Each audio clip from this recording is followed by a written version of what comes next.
প্রায় ২২ দিন পর প্রথম রান্না করা খাবার খাচ্ছেন ঘরহারা ফিলিস্তিনি মোহাম্মদ জাকির আল সাইদি এবং তার সন্তানেরা।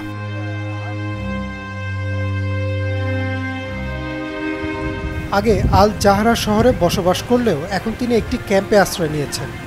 পরিবার নিয়ে খেয়ে পরে বাঁচার জন্য তিনি একটি ছোট কার্টের মাধ্যমে দোকান খুলেছিলেন, যেখানে তিনি কোমল পানীয়, মধু এবং কাস্টার্ড বিক্রি করেন আর প্রতিদিন ১০ থেকে ২০ শেকেল উপার্জন করেন। কিন্তু এই উপার্জন পর্যাপ্ত নয় বলে তিনি জানান।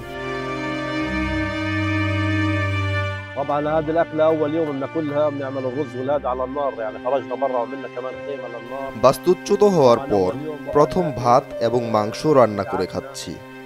একটি ছোট কার্টে মধু ও কাস্টার্ড বিক্রি করে এই খাবার জোগাতে সক্ষম হয়েছি।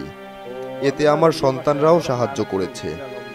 আজ আমি বাজারে গিয়ে টার্কি নিয়ে এসেছি এবং ২২ দিনের মধ্যে এটাই আমাদের প্রথম রান্না করা খাবার। জাহরা শহরে যখন বোমাবর্ষণ করছিল তখন আমরা এখানে পালিয়ে এসেছি।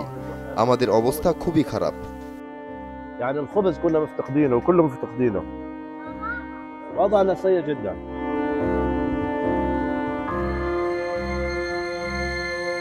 ক্যাম্পে অন্যান্য পুরুষরাও ছোটখাটো চাকরি নেন।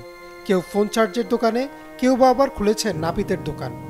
এদের মধ্যে ছিলেন বিলাল আবু মুস্তফাও, যিনি একটি নাপিতের দোকান খুলেছিলেন।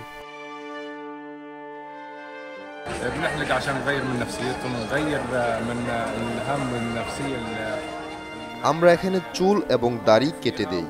এর বিনিময়ে আমরা বেশি পারিশ্রমিক নেই না। যে যা পারে তাই আমাদের দিয়ে যায়।